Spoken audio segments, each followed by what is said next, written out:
2 இறந்து போன எங்களுடைய மூத்தவர்கள் பற்றிய பதிவுகளை செய்ய விரும்புகிறேன்.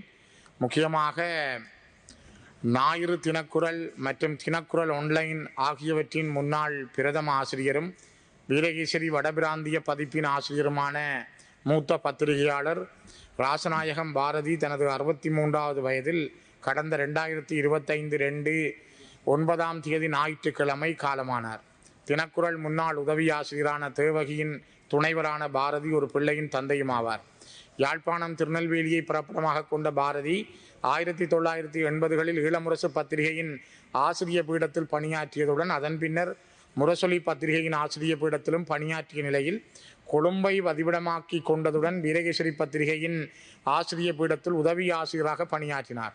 இந்நிலையில் 1997ஆம் ஆண்டு தினக்குரல் பத்திரிகை தோற்றம் பெறவே அதில் தன்னை இணைத்து கொண்ட பாரதி ஞாயிறு தினக்குரல் பத்திரிகையின் பிரதம ஆசிரியராக 2021ஆம் ஆண்டு வரை பணிபுரிந்ததுடன் தினக்குரல் ஆன்லைன் ஆசிரியராகவும் இருந்தார்.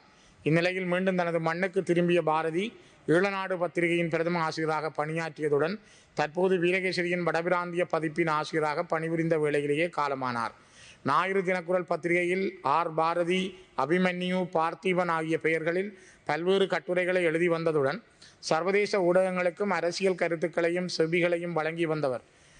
பல மாவட்டங்களிலும் நடத்தப்பட்ட ஊடக பயிற்சி பட்டறைகளிலும் வளவாளராக பயிற்சிகளை வழங்கியுள்ளார். இதனைவிட தமிழ் ஊடகவியலாளர் ஒன்றியத்தின் ஸ்தாபக மேலும் உங்களுக்கு 2 நிமிடங்கள் மேலும் வழங்கப்படுகின்றன. நன்றி. பாரதி பின்னர் அதன் தலைவராகவும் செயலாளராகவும் இருந்துள்ளார். அதேபோல அனைத்துலக பிபிசியினுடைய பிரித்தானிய ஒலிபரப்பு கூட்டுத்தாபனத்தின் நீண்டகால செய்தி வாசிப்பாளராக இருந்த தமிழர் உரிமை விடயங்களிலே தன்னுடைய கரிசனையை கொண்டிருந்த குறிப்பாக வடக்கு கிழக்கு மலையகம் சார்ந்த மக்களுடைய விடயங்களை வெளியுலகத்திற்கு கொண்டு வந்த மிகப்பெரிய ஊடகவியலாளர் ஆனந்தி சூரிய பிரகாசம் அவர்கள் 2025 திங்கட்கிழமை இயற்கை எழுதியிருந்தார். அவர் இந்த இருவருக்கும் நான் இந்த சபையிலே என்னுடைய அஞ்சலிகளை செலுத்திக் கொள்கிறேன். அதேபோல யாழ்ப்பாணம் தினக்குரல், யாழ் தினக்குரல், கொழும்பு தினக்குரல் பத்திரிகைகள், நொதர்ன் சென்ட்ரல் வைத்தியசாலை ஆகியவற்றின் ஸ்தாபகரும் தலைவரும் நாட்டின் முக்கிய தொழிலதிபர்களில் ஒருவருமான SP சாமி என அழைக்கப்படும் செல்லையா பொன்னுச்சாமி தனது 89வது வயதில் 2025 புதன்கிழமை இரவு யாழ்ப்பாணத்தில் காலமானார். 4 பிள்ளைகளின் தந்தையான செல்லையா பொன்னுச்சாமி 1936ஆம் ஆண்டு தை மாதம் 1ஆம் தேதி தீவகம் வேலனை மண்ணில் பிறந்தார். நீண்டகாலம் கொழும்பில் வசித்த அவர் அத்தியாவசிய பொருட்கள் ஏற்றுமதி இறக்குமதி சங்கத்தின் தலைவராகவும் கொழும்பு புறக்கோட்டை வர்த்தக சங்கத்தின் தலைவராகவும் பதவி வகித்தார். தமிழ் இனப்பற்று கொண்ட SP சாமி தமிழ் மக்கள் மீது இழைக்கப்பட்ட கொடூரங்களை நேரில் எதிர்கொண்ட அனுபவமும் அவை நீதி மறுக்கப்பட்ட வலியும் அறிந்து அச்சுத்துறை சார்ந்து நீண்ட காலம் தனக்கிருந்த அனுபவங்களை திரட்டி 1997ஆம் ஆண்டில் தமிழ் மக்களின் தன்மான குரலாக தினக்குரல் பத்திரிகையை கொழும்பில் ஸ்தாபித்து தமிழ் பத்திரிகை வரலாற்றில் முத்திரை பதித்தார். கொழும்பில் வெளிவந்த தினக்குரல் பத்திரிகையினை வடக்கு கிழக்கு தமிழ் மக்களின் துயரங்களை வெளிக்கொண்டு வரும் முகமாக யாழ் தினக்குரல் பத்திரிகையை வடக்கில் ஸ்தாபித்ததுடன் கிழக்கு தினக்குரல் பத்திரிகையை மட்டக்களப்பில் ஸ்தாபித்து தமிழ் ஊடக பரப்பில் தவிர்க்க முடியாத சக்தியாகவும் தமிழ் மக்களுக்கு எதிரான அநீதிகளை வெளிக்கொண்டு வந்தவராக விளங்கினார். வர்த்தக ஊடகத்துறையில் மட்டுமன்றி இறுதி யுத்தத்தின் கொடுமைகளை அனுபவித்து யாழ்ப்பாணம் வந்த மக்களை அரவணைத்த சமய சமூக அமைப்புகளின் செயல்பாடுகளிலும் SP சாமி முக்கிய வகிபாகத்தை வகித்தார். போருக்கு பின்னர் மீள்குடியேறிய மக்களின் பிரச்சனைகளை பத்திரிகை ஊடாக வெளிப்படுத்துவதிலும் பாதிக்கப்பட்டவர்களுக்கான உதவிகளை வழங்குவதிலும் தீவிர கவனம் செலுத்தினார்.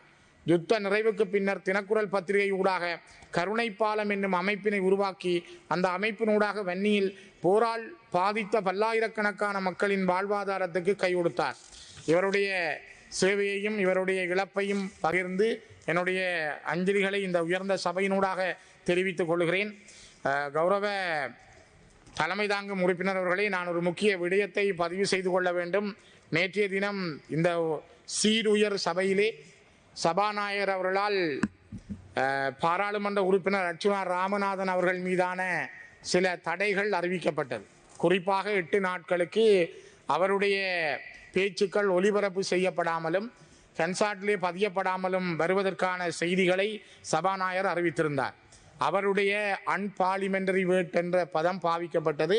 அவர் பாராளுமன்றத்துக்கு புறநிலையான சொற்களை பாவித்திருந்தார் என்ற விடயங்கள், அது பாராளுமன்ற சபாநாயகர், இந்த சீருயர் சபையினுடைய தலைவர், பொறுப்பாளர் என்ற வகையில் அவர் எடுக்கும் முடிவுகளை அதற்கு கட்டுப்பட்டு நாங்கள் நடக்கிறோம். அதை நான் ஏற்றுக்கொள்கிறேன். ஆனால் சபையை பயன்படுத்தி பெண்கள் மீதான அல்லது பெண்களுக்கு எதிரான வன்மங்களை கொண்டு வருவதையோ அல்லது ஒரு சமயம் சார்ந்து மார்க்கம் சார்ந்து இருக்கின்ற முஸ்லீம் சகோதரர்களுக்கு எதிரான வன்மங்களை கொட்டுவதையோ நாங்கள் ஏற்றுக்கொள்ளவில்லை. நான் நினைக்கிறேன், எங்களுக்கும் முஸ்லீம் சகோதரர்களுக்கும் இடையில் ஒரு நீண்டகால தமிழ் பேசும் உறவாக, தமிழ் பேசும் மக்களாக ஒரு அந்யோன்ய உறவுண்டு. ஆனாலும் கடந்த யுத்த காலங்களில் ஏற்பட்ட மனக்கசப்புகள், அவர்களுக்கும் எங்கள் மீது காயங்கள் உண்டு, எங்களுக்கும் அவர்கள் மீதான காயங்கள் உண்டு. ஆனால் அவற்றை திரும்ப திரும்ப நாங்கள் ஆய்வு செய்வது அல்லது அதை தோண்டி பார்ப்பதல்ல இப்பொழுது நோக்கம். நாங்கள் தமிழ் பேசும் மக்களாக அவரவருடைய மார்க்கம், மதம், அவர்களுடைய சம்பிரதாயம், கலாச்சாரம், பண்பாடுகளை மதித்து நடக்கின்றவர்கள் என்ற வகையில் நாங்கள் அதற்கு எதிரானவர்கள் அல்ல. ஒரு காலமும் தமிழ் மக்கள் அதனை எதிர்க்கவும் இல்லை. அதே நேரம் அர்ச்சுனா அவர்கள் சில விடயங்கள், பேசிய விடயங்களில் தவறுகள் இருக்கலாம். அவ்வாறு தவறுகள் இருந்தால் ஒட்டுமொத்த தமிழ் மக்கள் சார்பிலும் கூட நாங்கள் அதுக்காக மன்னிப்பு கேட்கிறோம். முஸ்லிம் மக்கள் அதனை பெரிய விடயமாக எடுத்துக்கொள்ளக்கூடாது என்பது எங்களுடைய மிக வினயமான வேண்டுகோள். ஆனால் இன்னொரு வகையிலே ஒரு தமிழ் பாராளுமன்ற உறுப்பினராக அர்ஜுனா அவர்களுக்கான ஒரு தடை இந்த பாராளுமன்றத்திலே முதல் வந்திருப்பது, நான் நினைக்கிறேன் அது ஒரு ஆரோக்கியமான விஷயமா என்று நான் பல தடவைகள் யோசித்ததுண்டு. நேற்றையிலிருந்து நான் ஒரு நீண்ட நேர யோசனைகளுக்கு பின்னர், ஆய்வுகளுக்கு பின்னர் இந்த பதிவை நான் செய்ய விரும்புகிறேன். மிக முக்கியமாக கௌரவ தலைமை தாங்கும் உறுப்பினர் அவர்களே, நீங்கள் கூட ஒரு காலத்தில் யுஎன்பி அரசாங்கம் இருந்த காலத்தில், ஜேஆர் ஜெயவர்தன பிரேமதாசா காலத்திலே 88-89களில் ஒரு ஜேவிபி போராளியாக கைது செய்யப்பட்டு உங்களுடைய கை நகங்கள் புடுங்கப்பட்டு சித்திரவதைகளுக்கு உட்பாக்கப்பட்ட ஒருவர் இன்று நீங்கள் பாராளுமன்றத்துக்கு வருகை தந்து, முதல் தடவையாக வருகை தந்து இன்று சபையினுடைய சபாபீடத்தை தலைமை தாங்குகின்ற மனிதனாக மாறியிருக்கிறீர்கள் என்றால், உங்களுடைய அந்த 50 வருட பொறுமை, காத்திருப்பு, உங்களுடைய அந்த அந்த அந்த உழைப்பு மக்களிடமிருந்து வந்தது இன்றைக்கு உங்களை இந்த சீருயர் சபையினுடைய முதலாவது ஆசனத்திலே இருத்தி இருக்கிறது. அதனால்தான் நான் பார்க்கிறேன், இந்த சபை எவ்வளவு மனிதர்களை கண்டிருக்கிறது, எத்தனை பேரை வந்து போய்கொண்டிருக்கிறார்கள். இருக்கிற பொழுது ஒரு பாராளுமன்ற உறுப்பினர் மீதான குற்றம் என்பது நாளை இது இன்னும் எத்தனை பேர் மீது பாயலாம், யார் யாரை என்னென்ன வகைகளில் அடக்க முடியும், இது ஒரு தேசிய நல்லிணக்கத்துக்கு குந்தகமானது என்ற வார்த்தைகள் எங்களை சில தேடல்களை நோக்கி நகர்த்தி இருக்கிறது. குறிப்பாக நான் நினைக்கிறேன், பெரியசாமி சந்திரசேகரன் அவர்கள் இந்த பாராளுமன்றத்தில் பிரதி அமைச்சராகவும் இருந்தவர், ஒரு தமிழ் தேசியவாதி, கிளிநொச்சி மண்ணிலே ஒரு கலாச்சார மண்டபத்தை கட்டித்தந்த பெருமைக்குரியவர். மஹிந்த அரசாங்கம் காலத்திலே அவருடைய பெயரில் இருந்த அந்த கலாச்சார மண்டபத்தை அடியோடு பெயர் தெரிந்து விட்டார்கள். இன்று அடையாளம் கூட இல்லை. அவ்வாறான ஒரு நல்ல மனிதன், தமிழீழ விடுதலை போராட்டத்தையும் மேதகு பிரபாகரன் அவர்களையும் நேசித்த ஒரு பெருமனிதன். அவ்வாறான சந்திரசேகரன் கைது செய்யப்பட்ட பொழுது, அவர் மீது நடவடிக்கைகள் எடுக்கப்பட்ட பொழுது கூட இந்த சபையிலிருந்து யாரும் குரல் கொடுக்கவில்லை என்கிற ஒரு ஆதங்கம் நீண்ட நாட்கள் உண்டு. அந்த நிலைமையில் தான் நான் யோசித்து இந்த பதிவை மேற்கொள்கிறேன். மிக முக்கியமாக அப்பாப்பிள்ளை அமதலிங்கம் அவர்கள் மீது நம்பிக்கையில்லா பிரேரணை இந்த சபையிலே கொண்டு வரப்பட்ட பொழுது, இந்த சீருயர் சபையிலே கொண்டு வரப்பட்ட பொழுது, செல்டன் ரணராஜா என்கிற கண்டி மாவட்டத்தைச் சேர்ந்த ஒரு சிங்கள சமூகத்தைச் சேர்ந்த பாராளுமன்ற உறுப்பினர் அவருக்கு எதிராக கொண்டு வரப்பட்ட நம்பிக்கையில்லா பிரேரணையை எதிர்த்தார். அதற்காக சிங்கள சகோதரர்கள் அவரை செல்டன் நடராஜா என்று அவருக்கு நக்கலடித்தார்கள், நையாண்டி செய்தார்கள். சௌமியமூர்த்தி தொண்டமான் அவர்கள் அந்த நேரம் அப்பாப்பிள்ளை அமதலிங்கம் அவர்களுக்கு எதிராக கொண்டு வரப்பட்ட பிரேரணையை எதிர்த்திருந்தார். அவர் ஒருவர் தமிழனாக எதிர்த்திருந்தார். செல்டன் ரணராஜா அவர்கள் ஒரு சிங்களவராக எதிர்த்திருந்தார். இது இந்த பாராளுமன்றத்தில் நடைபெற்றது. ஆனால் இது ஒரு காலகட்டத்திலே நடைபெற்ற விஷயங்கள்.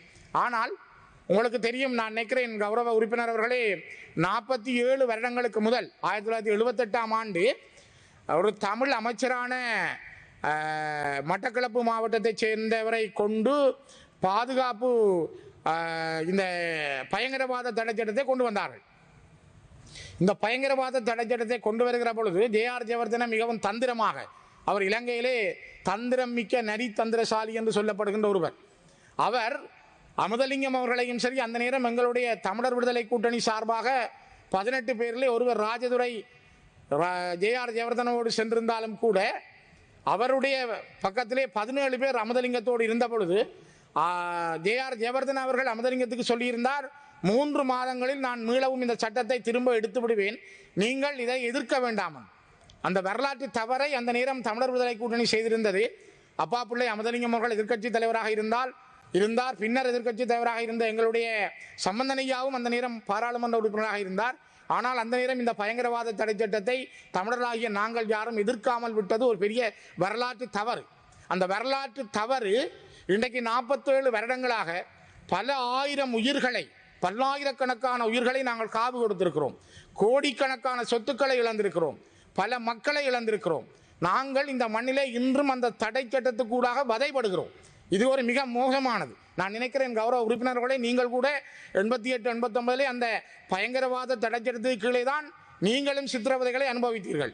ஆகவே இந்த பயங்கரவாத தடை சட்டத்தை கொண்டு வந்த தேவநாயகம் என்கிற தமிழரை வைத்தே இந்த சட்டத்தை இந்த சீருயர் சபையிலே சமர்ப்பித்து அதற்கு ஆதரவாக 141 பாராளுமன்ற உறுப்பினர்களை வைத்திருந்த ஜே.ஆர். ஜெயவர்தன மிக தந்திரமாக கையாண்டிருந்தார். ஆனால் அந்த வரலாறுகள் மிக முக்கியமானது. இதனை நாங்கள் யாரும் மறந்துவிட முடியாது. அதே போலதான் நான் நினைக்கிறேன் சிறில் மத்தியூ அவர்கள் 1977ஆம் ஆண்டிலே இந்த பாராளுமன்றத்தில் இருந்த ஒரு அமைச்சராக கூட இருந்தார். சிறில் மத்தியூ அவர்கள் அந்த காலகட்டங்களிலே மிக மோசமாக தமிழ் இனத்துக்கு எதிராக தன்னுடைய வார்த்தைகளை கொட்டினார். தேசிய நல்லிணக்கத்துக்கு எதிராக அள்ளி வார்த்தைகளை வீசி கொண்டிருந்தார். ஆனால் அவர் மீது இந்த சபை ஒரு காலத்திலும் நடவடிக்கை எடுக்கவில்லை. அவருடைய பேச்சுக்களை ஹன்சாட்டிலிருந்து நீக்கவில்லை. அவர் அவ்வாறு நடந்து கொண்டதுக்கான எந்த விடயங்களையும் கையாளாமல் 2 நிமிடங்கள் போனதை நான் இந்த இடத்திலே பதிவு செய்ய விரும்புகிறேன். மிக முக்கியமாக எனக்கு இன்னொரு நிமிஷம் தாருங்கள். மிக முக்கியமாக இந்த நாடாளுமன்றத்தில் பிரதமராகவும் முழு நாடு தழுவிய மக்களால் ஜனாதிபதியாக ஆக்கப்பட்டவருமான ஜே.ஆர். ஜெயவர்தன லண்டனிலிருந்து வெளிவரும் லண்டன் டெய்லி டெலிகிராப் என்ற பத்திரிகைக்கு 1983 ஜூலை 11ஆம் தேதி அளித்த நேர்காணல், அதாவது கருப்பு ஜூலைக்கு 12 நாட்களுக்கு முன் கூறிய வார்த்தைகளை எவ்வளவு இனவாத தமிழின அழிப்புக்கு காரணமாக இருந்ததை அறியலாம். மிக முக்கியமாக யாழ்ப்பாண மக்களின் அபிப்பிராயத்தை பற்றி எமக்கு எதுவும் கவலை இல்லை, அவர்களை பற்றி எம்மால் எதுவும் யோசிக்க முடியாது, அவர்களின் உயிர்களை பற்றியோ எங்களை பற்றி அவர்கள் என்ன நினைக்கிறார்கள் என்பது பற்றியோ எமக்கு கவலை இல்லை. இவ்வாறு லண்டனிலிருந்து வெளிவருகின்ற டெய்லி டெலிகிராப் என்கிற 1983 ஜூலை 11ஆம் தேதி ஜே.ஆர். ஜெயவர்தன அவர்கள் அளித்த செவி 1934ஆம் ஆண்டிலிருந்து தொடர்ந்து அரை நூற்றாண்டுக்கு மேலாக 56 ஆண்டுகள் இலங்கையின் அரசியலை வழிநடத்தி சென்ற ஒருவர், பல உயர் அமைச்சு பதவிகளை வகித்த ஒருவர், பிரதமர் பதவி வகித்த ஒருவர், 1க்கு 2 முறைகள் தொடர்ந்து ஜனாதிபதி பதவி வகித்த ஒருவர் இப்படி தமிழ் மக்களை இனப்படுகொலை செய்வதில் தமக்கு கவலை இல்லை என்று கூறியிருந்தார்.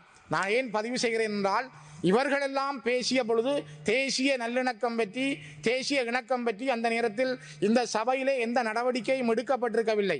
அதனால்தான் நான் இதனை குறிப்பிட விரும்புகிறேன். கரு ஜெயசூரிய அவர்கள் சென்ற பாராளுமன்றத்திலே சபாநாயகராக இருந்த பொழுது இதே நீங்கள் இருக்கிற சபையிலே தூளடித்தார்கள், இருந்த புத்தகங்களை தூக்கி எறிந்தார்கள், வணக்கம் செலுத்துகின்ற சத்தியம் செய்கின்ற புத்தகங்களை கூட தூக்கி எறிந்தார்கள், மிக மோசமாக நடந்து கொண்டார்கள். ஆகவே நான் உங்களிடம் சொல்ல, டிபி விஜயதுங்க ஒரு காலத்தில் ஜனாதிபதியாக இருந்தார் பிரேமதாசாவுக்கு பிறகு. அவர் சொன்னார், நாங்கள் சிங்களவர்கள் எல்லாம் ஒரு மரம் என்றால் தமிழர்கள் நீங்கள் கொடி போல எங்களில் படலாமே தவிர நீங்கள் மரமாக கூடாது, மரமாக நினைக்க கூடாது என்று சொன்னார். எவ்வளவு வக்கிரமான வார்த்தைகள்! ஆகவே ஒரு நாட்டினுடைய ஜனாதிபதிகளாக இருந்தவர்கள், பிரதமராக இருந்தவர்கள், ஒரு நிமிஷம் பிரதமராக இருந்தவர்கள் இந்த நாட்டிலே எவ்வாறு இனவாதத்தை தூண்டினார்கள், தேசிய நல்லிணக்கத்துக்கு எதிராக செயல்பட்டார்கள். அதனால் தான் நான் இதனை குறிப்பிடுகிறேன். என்றால் நான் ஒரு இறுதியாக ஒரு வார்த்தை, 1990ஆம் ஆண்டு நடுப்பகுதியிலே மக்கள் வங்கியால் வெளியிடப்படுகின்ற பொருளியல் நோக்கு என்கிற ஒரு பத்திரிகை, ஒரு சஞ்சிகை வெளிவருவது. அந்த பொருளியல் நோக்கிலே அப்பொழுது இருந்த ஈழப்புரட்சி அமைப்பு ஈரோஸ் என்கிற அமைப்பின் ஸ்தாபகர்கள் ஒருவரும் பின்னாளில் தமிழீழ விடுதலை புலிகளில் மூத்த உறுப்பினருமாக இருந்த பாலகுமாரன் அவர்கள் சொன்னார், இது சமாதானத்துக்கான ஒரு கடைசி சந்தர்ப்பம் என்று, இந்த காலம் சமாதானத்துக்கான ஒரு கடைசி சந்தர்ப்பம் என்று. அந்த பாலகுமாரனுடைய வார்த்தைகள் இன்று எவ்வளவு நாட்களை கடந்திருக்கிறது. ஆகவே நான் குறிப்பிட விரும்புகிறேன், மிக முக்கியமாக ஒரு நிமிஷம் முடிக்கிறேன். ஆகவே தயவு செய்து கௌரவ உறுப்பினர் அவர்களே, நான் அர்ச்சுனா ராமநாதன் என்கிற ஒருவருடைய விடயத்திலே சபாநாயகர் எடுக்கும் முடிவுகளுக்கு நாங்கள் கட்டுப்படுகிறோம். ஆனால் கடந்த காலங்களிலும் இந்த சபையில் தமிழர்களுக்கு எதிராக ஒரு விடயம் வருகிற பொழுது அது கருத்திலே கொள்ளப்படவில்லை. தமிழரான அவருக்கு வருகிற பொழுது நாங்கள் பேசாமல் இருப்பது ஒரு வரலாற்று தவறாகும் என்பதால் நான் இதனை பதிவு செய்கிறேன். நன்றி.